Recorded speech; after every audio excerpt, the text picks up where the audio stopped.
제자로 살자. 그러면서 2월부터 저희가 이 책, 빌헐 목사가 쓴 제자 삼는 교회를 갖고 우리 2월부터 소그룹에서 지금 성경을 공부하고 있습니다. 이번 주, 다음 주, 그리고 계속해서 예루살렘 교회의 모습으로 저희가 나갑니다. 특별히 이 책은 예루살렘 교회, 그리고 안디옥 교회, 오늘 함께 말씀을 나눌 에베소 교회에 대해서 크게 성경을 통해서 하나님이 우리에게 주실 내용이 무엇인지를 우리에게 조명하고 있고 말씀하고 있습니다. 에베소 지역은 사도 바울이 2차 전도 여행 그리고 3차 전도 여행 두 번째 방문하면서 선교했던 지역이었습니다. 당시 에베소는 로마 제국 가운데에서 네 번째로 큰 도시였습니다. 제일 큰 도시가 로마였고, 두 번째가 아프리카에 있는 알렉산드리아, 그리고 세 번째가 지난주 함께 말씀 나누었던 안디옥이었습니다. 오늘 네 번째로 큰 도시 에베소는 다양한 민족이 살았습니다. 항구 도시였습니다. 요세푸스의 기록에 의하면 그 당시 에베소 지역에는 25만, 약 20만 2만 5천, 약 25만여 명의 사람들이 살았다고 말합니다. 세계적인 코스모폴리탄 도시였고 다문화 도시였습니다. 소아시아 항구 도시 가운데 동서의 문물과 문화가 그리고 무역이 성행했던 아주 화려했던, 그리고 문화적으로 발달됐던 도시였습니다. 아는 것처럼 아시아 서해안에 있었던 항구 도시 에베소, 경제 중심 도시였습니다. 마치 우리가 살고 있는 샌프란시스코 같은 무역이 늘 오고 가는, 배들이 있었고 사람들이 오고 가는 도시였습니다. 여러분, 사람들이 많고 또 물건들이 서로 오고 가는 그런 도시, 지역이라고 한다면 돈이 많고 물질이 많기에 여기에 따라오는 레저 산업이 발달했습니다. 에베소가 그랬습니다. 2만 4천 명을 한꺼번에 수용할 수 있는 거대한 원형 경기장이 있었습니다. 그래서 절길 때마다 또 매달마다 연극과 게임이 있었고 사람을 죽이고 살리는 검투사 경기도 열렸습니다. 또 에베소 지역이 특이한 것은 마술 행위, 마술이 상당히 발달되었던 도시였습니다. 그렇게 일반적으로 평가하기를 당시 그리스 로마, 그레코 로마의 문화의 영광의 도시, 문화를 알려면 에베소를 방문하라라는 말이 있을 정도였습니다. 특별히 에베소에 가면 반드시 봐야 되고 모든 사람이 눈에 보이는 그러한 곳이 하나 있었습니다. 그것은 당시의 세계 7대 불가사의 하나로 불리었던 아데미 여신 신전이었습니다. 얼마나 화려하고 컸는지 모릅니다. 이 신전은 아데네 파르테논 신전보다 4배나 컸습니다. 크기가 엄청났습니다. 지금 에베소를 방문하면 이 아데미 신전 터는 남아있고, 그리고 20m가 넘는 그 돌로 된 조각된 기둥이, 무려 그 기둥이, 신전 기둥이 127개나 남아 있다는 것이죠. 당시 그리스 사람들, 로마 사람들의 구전에 의하면 태양이 뜨고 지는 이 지구상에서 에베소에 있는 에베소의 신전보다 아름다운 곳은 없다라고 극찬을 했습니다. 한번 가보고 싶은 곳, 아데미의 신전, 그 장소였습니다. 그런데 이 신전은 문제가 많았습니다. 열정적으로 아데미 여신을 섬겼습니다. 이 아데미 여신은 유방이 24개나 달린 여신이었습니다. 다신이 신이었습니다. 여신의 머리에는 고대 바벨론 도시가 조각되어서 그 머리에 조각되어 있었습니다. 그리고 가슴에는 24개의 유방이 달려 있고, 이 여신의 전체 몸에는 사냥꾼 니무롯이 조각되어 있었고, 사자와 호랑이와 수많은 동물들이 이 니무롯에 의해서 사냥을 당하는 그 그림들이 조각되어 있었습니다. 매년 5월마다 아데메 신전에서 아데미 신을 예배하고 경배하는 축제가 있었습니다. 그런데 이날, 이 축제의 날 24명의 여사제들이 흰옷을 입고 춤을 춥니다. 그리고 그 뒤에 서 있는 남자, 자신의 고환을 아데미 여신에게 바친 남자 사제들이 여인의 호위병으로 돌아다니면서 아데미 여신을 섬겼습니다. 나팔이 불려요. 어느 순간 나팔이 울리면서 분향이 시작됩니다. 아데미 여신에게 예배를 하면서 흥분과 발광이 시작됩니다. 이 기간에 24명의 여사제와 함께 거기에 참석했던 모든 남자들이 성행위를 하면서 하루 종일 축제 기간에 성을 탐욕하는 그 장소가 바로 에베소 아데미 신전이었습니다. 그리고 에베소는 매년 이 예배 행위를 통해서 영적으로 타락했고, 도덕적으로 타락했고, 그리고 성적으로 타락의 극치를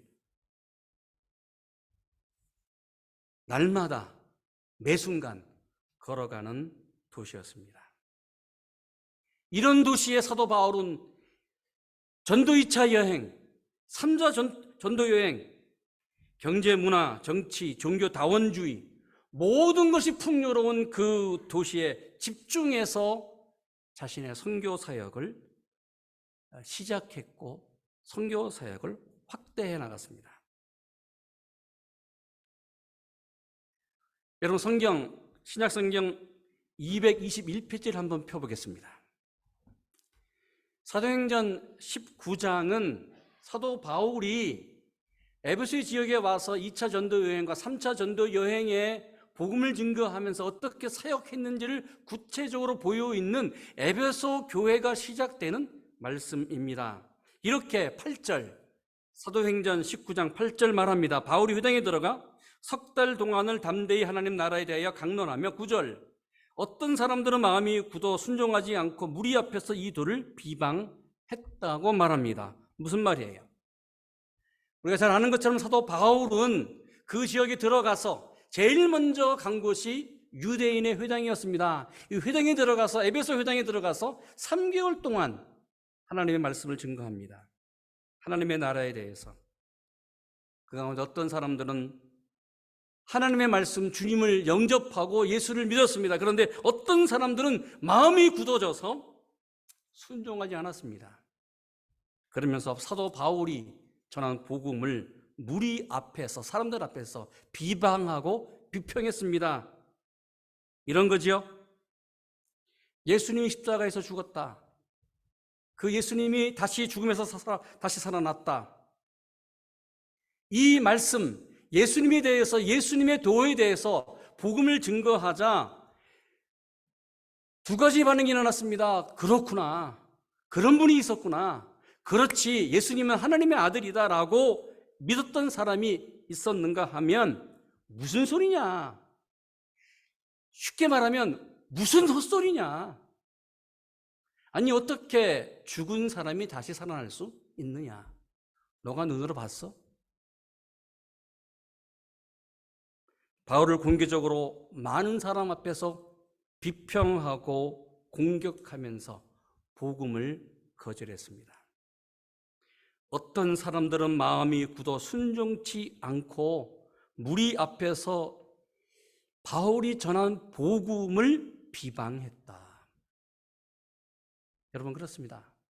사도 바울도 에베소에서 복음을 증거하고 선교하는 것이 어려웠습니다.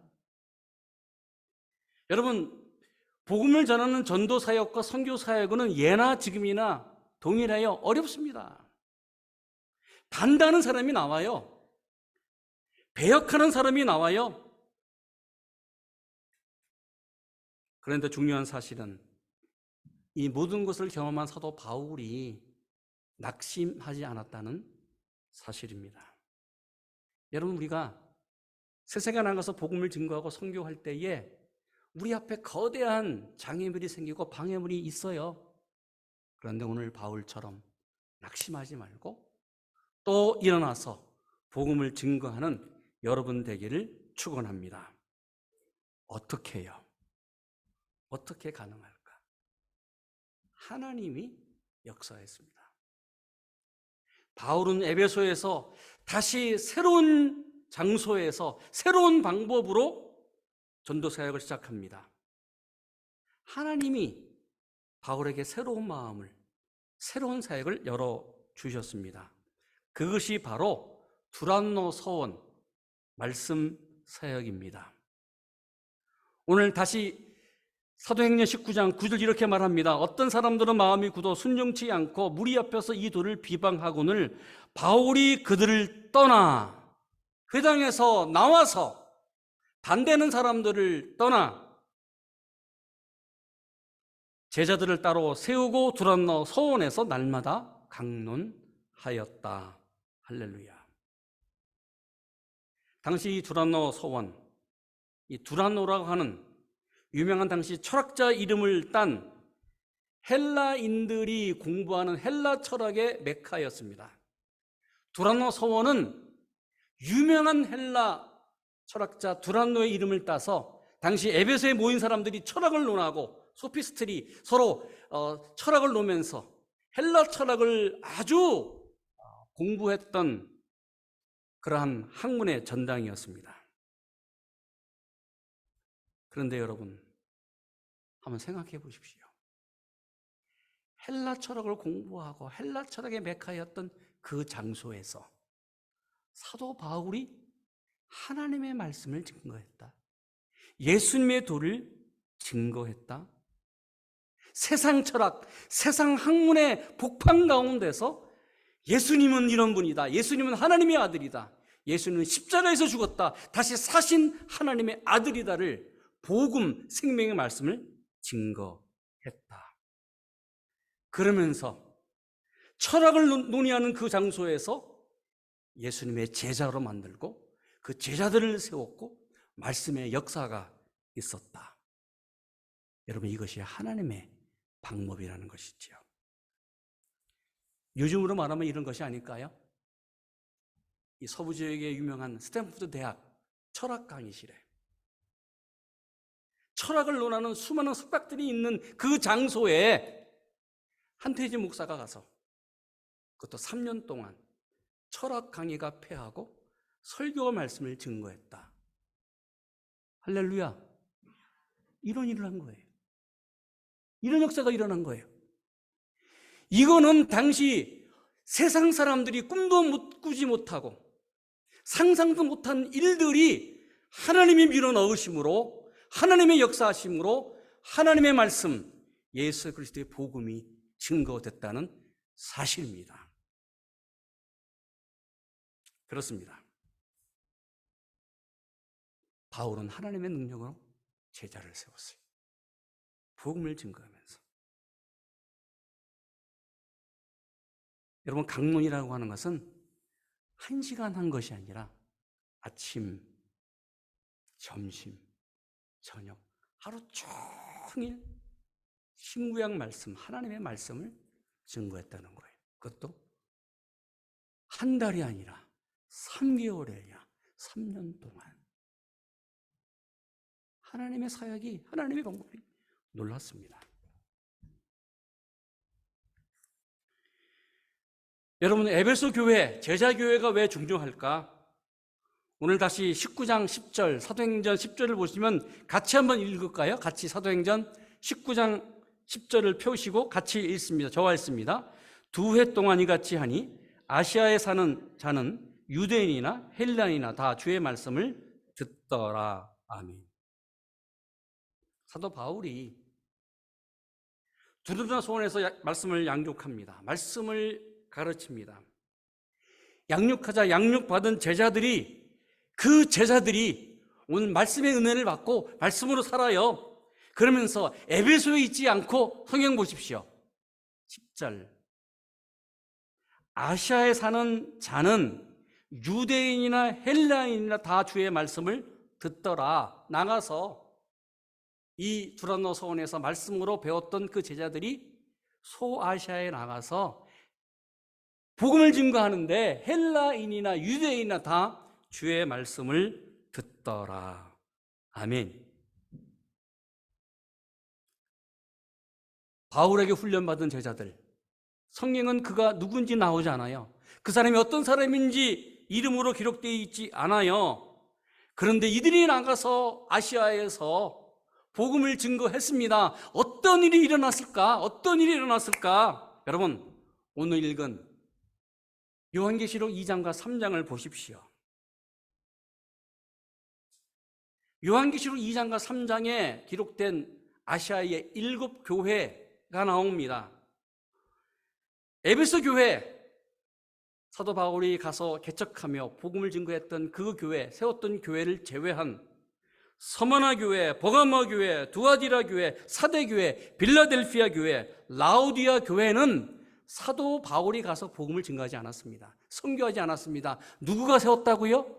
두란노 소원에서 말씀을 듣고 제자가 된 사람들이 나아가서 소아시아에서 복음을 증거했더니 아시아에서 유대인이나 헬라인들이 말씀을 듣고 교회가 세워졌는데, 오늘 요한계시록 2장과 3장에 나오는 7 교회, 그 가운데 6 교회가 이들을 통해서 세워졌다는 사실입니다.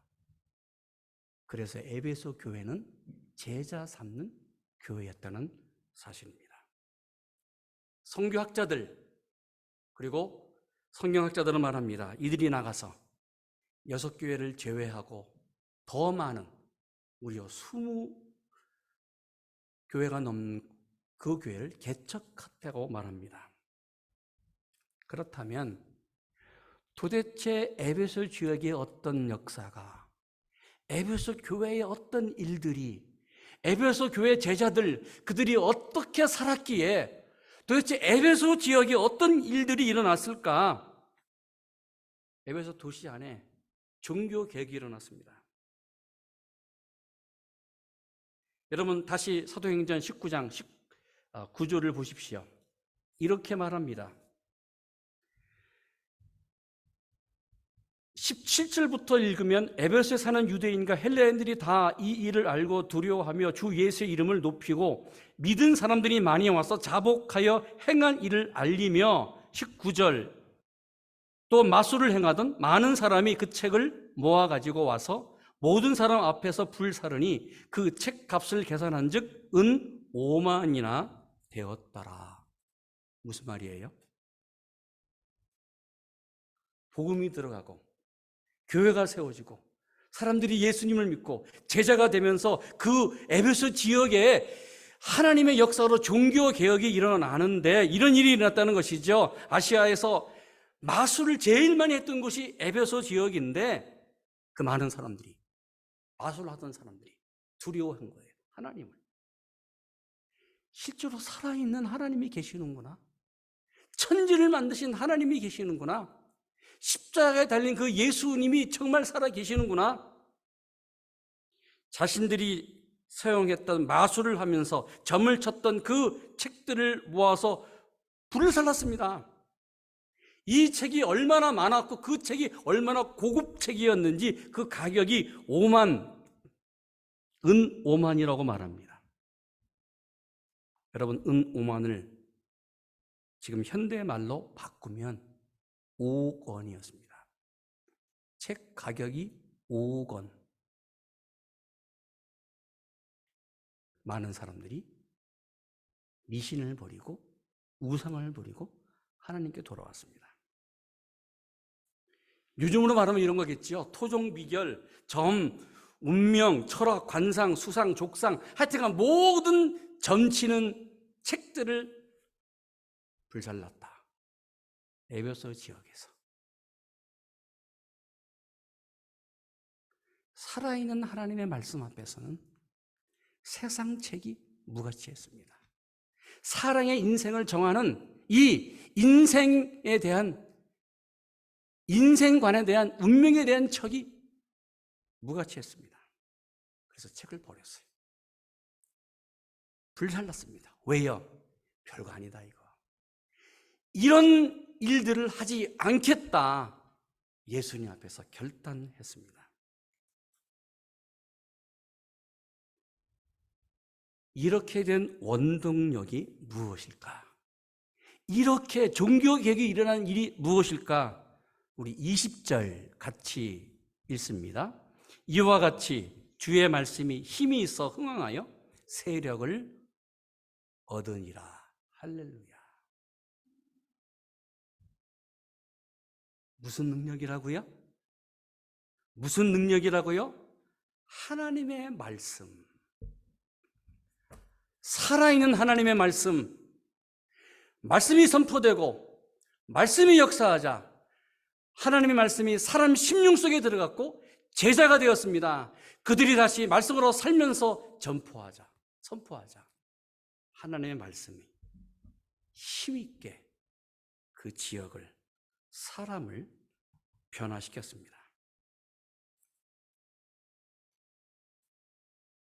그런데 여러분, 한 가지 또 정말 고민해야 될 일이 생겼습니다. 우상이 무너지고 미신이 사라지고 예수 믿는 사람들이 많아지면 많아질수록 엔타이 크리스트, 예수님을 대적하는 세력은 더 강성하게 일어납니다. 반대하는 세력들이 일어났습니다. 에베소 안에서 긴장하는 사람들이 생겼습니다. 긴장하는 세력들이 있었습니다. 그것은 에베소 지역의 가장 큰 산업 가운데 하나인, 큰 상업 가운데 하나인 아데미 여신의 우상을 조각해서 소형 신상으로 만들어 파는 그 장사꾼들이 장사가 안 되는 거예요. 먹고 살 수가 없었습니다. 두로노 서원에서 3년 동안 말씀을 가르치면서 제자들로 변해지고 그 지역이 말씀으로 변화되면서 살기 좋아지는 곳이 되었는데, 말씀으로. 그런데 여기에 반해서 먹고 살지 못하는 사람들이 나오기 시작했다는 것이죠. 누구요? 우상을 팔고 사는 사람들. 더 이상 예수 믿는 사람들이 아데미 여신의 이 우상, 조그만 이 소형 신상을 사지 않았습니다. 저것 없어도 된다는 것이지요. 필요 없다는 것이죠. 아무것도 아니라는 것이죠.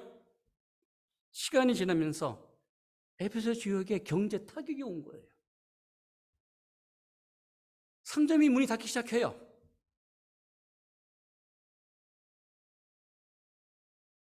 판매 수익이 줄어듭니다. 이때 신상 판매 상인들이 중심으로 폭동이 일어났습니다. 어떻게 할 수 있어요? 우리 23절에서부터 27절까지 한번 같이 저와 있습니다. 23절부터 같이 있습니다. 그때쯤 되어 이 도로 말미암아 적지 않은 소동이 있었으니 그 데오디누라 하는 어떤 은장색이 은으로 아데미 신상 모형을 만들어 직공들에게 적지 않은 벌이를 하게 하더니 그가 그 직공들과 그러한 영업하는 자들을 모아 이르되 여러분도 알거니와 우리의 풍족한 생활이 이 상업에 있는데 이 바울이 에베소뿐 아니라 거의 전 아시아를 통하여 수많은 사람을 권유하여 말하되 사람의 손으로 만든 것은 신이 아니라 하니 이는 그대로 보고 들은 것이라. 우리의 이 영업이 천하여질 뿐 위험이 있을 뿐 아니라 큰 여신 아데미의 신전도 무시당하게 되고 온 아시아와 천하가 위하는 그의 위협도 떨어질까 하더라. 할렐루야. 할렐루야. 성경에 이런 게 기록이 되어 있어요, 여러분. 에베소 산업이 무너졌어요. 우상 산업이 무너졌어요. 그래서 폭동이 일어났습니다. 바울을 내보내라. 저 예수쟁이를 내보내라. 척결해라. 그래서 사도 바울이 20장 1절 소요가 그침에, 그렇죠, 소요가 그침에 바울은 제자들을 불러 권한 후에 작별하고 떠나 마케도니아로 갔다. 그렇습니다. 대단한 수요가 일어났습니다. 에베소에. 폭동이 일어났습니다. 바울은 그렇구나. 내가 장문인이구나. 바울은 소요가 잠잠해진 후에 에베소를 떠나면서 디모데를 에베소 교회의 후임 목사로 세웠습니다. 시간이 지나면서 디모데가 죽어요. 에베소에서. 그리고 사도 요한이 에베소의 3대 목사로 부임합니다. 아이러니하게 예수님의 어머니 마리아와 함께. 사도 요한이 이 에베소 교회 사역하면서 요한복음을 기록했습니다. 그리고 다시 반모섬에 유배되어 우리가 읽을 요한계시록을 기록했습니다. 그렇다면 여러분, 에베소 교회는 아시아에서 유명한 교회였습니다. 제자 삼는 교회, 제자들이 나가서 말씀을 증거했던 교회, 정말 말씀으로 살았던 그 제자들이 모였던 교회였습니다. 여러분, 그렇습니다. 하나님은 교회의 촛대를 옮겼습니다. 예루살렘 교회에서 안디옥 교회로, 안디옥 교회에서 다시 에베소 교회로 옮겼습니다. 오늘 다시 요한계시록 2장으로 와보시면 오늘 반모섬에서 자신이 사역했던 에베소 교회를 바라보면서 오늘 성령께서 에베소 교회에게 주신 말씀이 있었습니다. 우리 2장 2절 3절 같이 읽겠습니다. 내가 내 행위와 수고와 내 인내를 알고 또 악한 자들을 용납지 아니한 것과 자칭 사도로 하되 아닌 것 시험하여 그 거짓된 것을 내가 드러낸 것과 3절 또 내가 참고 내 이름을 위하여 견디고 게으르지 아니한 것을 안다. 여러분, 하나님은 성령을 통해서 에베소 교회를 칭찬했습니다. 무슨 말이에요? 말씀으로 배웠다. 지식으로만 알지 않고 에베소 교회 성도들이 2절 너의 행위와 수고를 그리고 인내하면서 믿음으로 지킨 것을 너무나 잘했다. 배운 말씀으로 살아간 그들을 보면서 정말 잘했다. 에베소 교회 성도들, 에베소 교회. 그러면서 여러분 보십시오. 예수님의 이름 때문에 예수의 이름 때문에 예수의 이름으로 살기 위해서 견디고 게으르지 아니한 것들을 주님은 알았기에 칭찬했습니다. 요즘 현대어로 말하면 이런 말이 아닐까요? 에베소 교회 성도들은 말씀을 배우고 제자 양육을 잘했습니다. 말씀으로 살았습니다. 그리고 주일마다 모여서 예배했습니다. 성경 공부 속으로 모였습니다. 사경에 참석했습니다. 선교 사역에 나갔습니다. 전도 사역을 했습니다. 교회 모든 사역에 기쁨으로 교회 사역에 참여했습니다. 그러기에 에베소 교회 성도들을 보면서 당시 사람들이 와! 저 교회는 제자들이 모였던 교회. 마치 안디옥 교회 성도들을 보면서 예수님을 등 뒤에 업고 다니는 저 사람들이라고 말한 것처럼 에베소 교회를 평가하기를 제자들이 모인 교회. 그렇게 주님이 말씀합니다. 내가 내 행위와 수고를 안다. 주님은 보기에 칭찬하셨지만 정말 에베소 교회 성도들이 사는 것은 힘들었습니다. 어떻게 힘들었어요? 당시 예수의 이름으로 세례를 받고 예수님을 믿고 제자가 된다고 한다는 것은 그 당시 사회에서 추방당하는 거예요. 로마 시기자 황제에게 절해야 했습니다. 아데미 여신에게 절해야 했습니다. 근데 이것을 버렸어요. 가정에서 추방을 당했습니다. 가게를 오픈하는데 단골 손님이 오지 않아요. 물건, 물건이 팔리지 않아요. 친구로부터 송해를 당했습니다. 먹고 살면서 장사를 해야 되는데 고객을 잃었습니다. 그러기에 믿음으로 살기에 손해가 극심했습니다. 그러기에 3절 다시 말합니다. 내가 참고 내 이름을 위하여 견디고 게으르지 아니하는 것을 내가 안다. 여러분, 이 정도면 대단한 교회 아닙니까? 대단하지 않아요? 나와 비교해 볼 때에, 우리 교회와 비교해 볼 때에, 지금 내가 살고 있는 신앙과 비교해 볼 때에 뭔가 다르지 않아요? 그런데 이렇게 좋은 교회, 하나님 보시기에 칭찬받았던 교회도 부족함이 있었습니다. 그것이 무엇일까? 4절. 그러나 너를 책망할 것이 있나니 너의 처음 사랑을 버렸느니라. 무슨 말일까? 무슨 말일까? 에베소 교회에 부족한 것이 있었습니다. 여러분, 성경 보시면 에베소 교회의 첫사랑이 무엇인지 에베소서 1장 15절 16절 이렇게 말합니다. 에베소 1장 15절 이를 인하여 주 예수 안에서 너희의 믿음과 모든 성도를 향한 사랑을 나도 알고 너희를 인하여 감사하기를 마지 아니하노라. 내가 기도할 때 너희를 말하노라. 바울이 에베소 교회를 바라보면서 너무 감사한 거예요. 무엇을 감사했다고요? 예수 안에서 믿음이 정말 순수한 믿음이었어요. 예수님의 사랑이 순수했어요. 또 성도를 향한 사랑이 얼마나 순수했는지 몰라요. 그래서 바울이 에베소 교회를 바라보면서 멀리 떨어져 있지만 늘 감사한 거예요. 하나님, 정말 감사합니다. 에베소 교회 성도들이 이렇게 믿음 생활을 잘하고 있네요.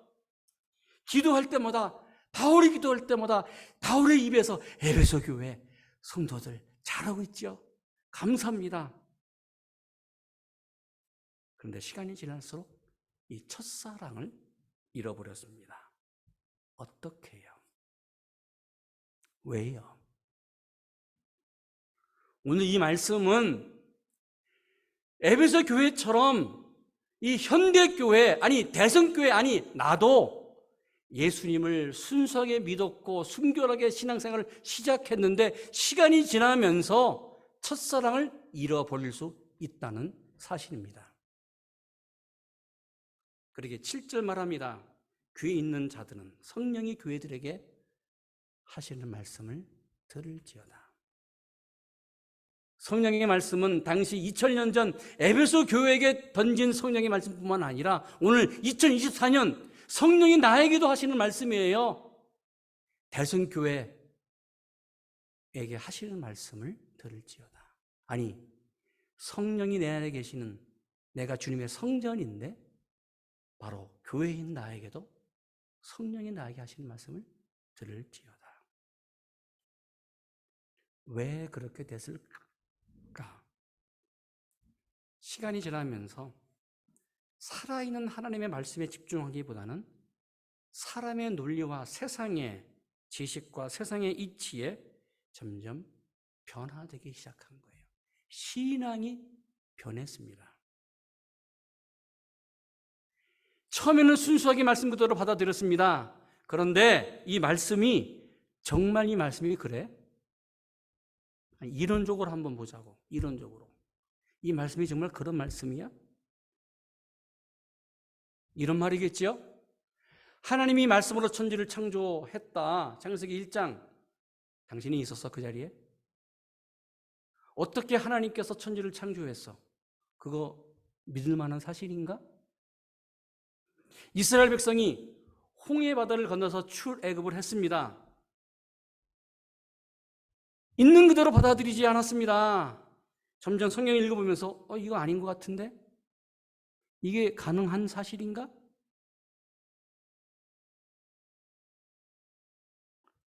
여러분, 혹 이런 질문을 저도 받고 교회 안에서 또 여러분들이, 많은 분들이 하는 질문이죠. 구약은 우리하고 너무 먼 얘기 같아요. 나하고 관계가 없는 것 같아요. 그래요. 하나님이 천지를 창조했고 뭐 이스라엘 민족이 홍해를 건넜고 뭐 수많은 이야기, 너무 오래된 얘기. 그렇다면 가까이 올까요? 예수님 시대 2000년 전입니다. 예수님이 물이 변해 포도주를 만들었습니다. 2000년 전 얘기입니다. 예수님이 보리떡 5개 물고기 2마리로 5,000명을 먹였습니다. 여러분 믿습니까? 예, 아멘. 근데 어느 순간 이런 질문을 던지지 않나요? 그게 가능한가? 5,000명이 있던 자리에 당신이 있었어? 이런 질문을 하지 않나요? 예수님이 죽음을 이기시고 부활하셨다. 부활을 보여주세요, 나한테. 그럼 제가 믿겠습니다. 이런 질문이 안 생기나요? 누가 그랬다고요? 에베소 교회 성도들이 믿음으로 살면서, 그들이 신앙으로 살면서 질문하기 시작한 거예요. 내 머리로 불가능해요. 우리 지식으로 불가능해요. 그래서 하나님도 불가능하다고 결론을 내렸습니다. 이것이 뭐예요? 첫사랑을 잃어버린 행위였습니다. 그러게 주님이 다시 말합니다. 5절. 그러므로 어디서 떨어졌는지를 생각하고 회개하여 처음 행위를 가지라. 만일 그러하지 아니하면, 회개치 아니하면 내가 내게 가서 너의 촛대, 에베소 교회가 갖고 있는 주님의 촛대를 그 자리에서 옮기겠다고 경고했습니다. 여러분, 우리 신앙이 뭐예요? 믿음으로 사는 것이 뭐예요? 말씀을 배우면 배울수록 말씀이 깊어져야 되고, 말씀으로 살아야 되고, 하나님이 보여야 되고, 그리고 내가 나 자신을 보면서 다른 사람이 보여야 돼요. 그러면서 신앙이 어렵다고 하더라도, 믿음이 어렵다고 하더라도 내 마음속에 주님이 계시기에 기쁘고 감사가 넘쳐야 됩니다. 근데 이렇지는 않습니까? 점점 불만, 불평만 생기기 시작하는 거예요. 감사가 없는 거예요. 왜 그러냐? 왜 저러냐? 여러분, 한번 내 삶과 내 신앙과 내 모습, 내 형편을 한번 살펴보기를 원합니다. 저는 이 말씀 묵상하면서 92년도에 미국 올 때 내 모습을 보면서 내 삶을 봤습니다. 내 신앙을 봤습니다. 지금 예전보다 얼마나 많이 풍성해진지 몰라요. 손으로 셀 수 없을 정도로 풍성해졌어요. 그 당시엔 딸 하나였는데 지금 딸이 2이 생겨서 3이 됐습니다. 지금은 그래도 조그만 집 하나님 허락하셨어요. 그때는 집도 없었습니다. 이민 가방 4개 들고 왔습니다.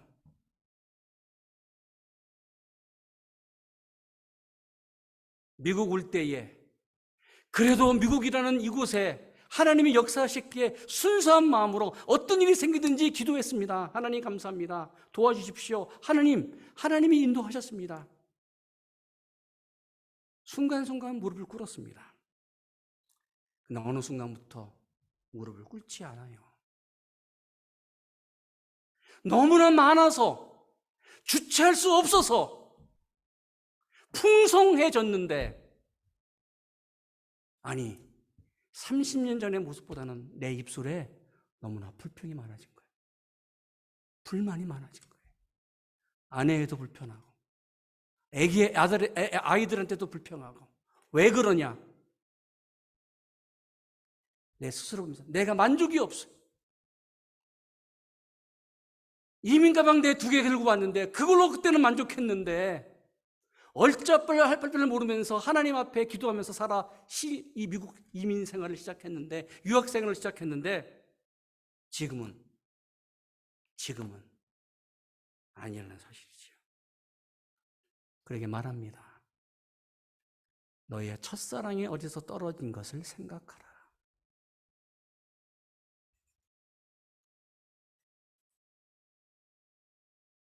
저는 회개합니다. 제가 순수하지 못하신 것, 말씀 앞에 순결하지 못한 것, 하나님 앞에 성결하지 못한 것을 이 자리에 고백하며 회개합니다. 그래도 예전에는 조그만 사건 앞에서도 감사했습니다. 하나님 감사합니다. 고맙습니다. 하나님 살아계십니다. 그런데 이렇게 좋은 조건에 살면서 감사하지 않고 있습니다.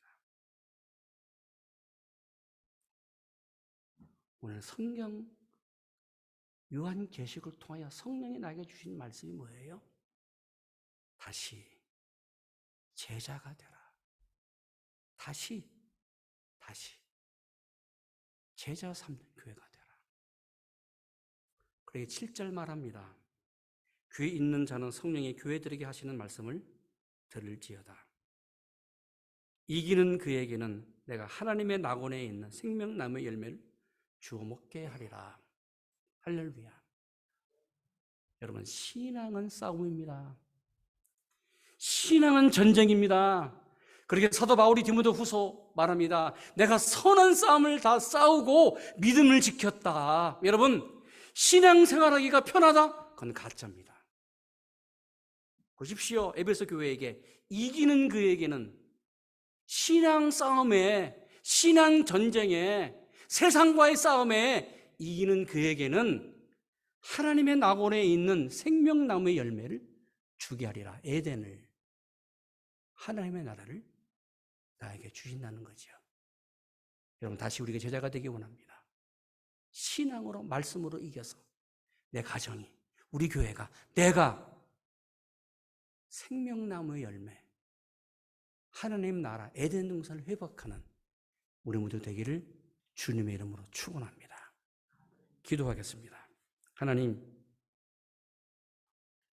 어디에서부터 첫사랑이 떨어졌는지, 어느 순간부터 하나님 정말 순수한 첫사랑이 잃어버려졌는지 보게 하시고 다시 주님 앞에 돌아오는, 주님을 모시고 제자로 살아가는 우리 모두 되게 하여 주시옵소서.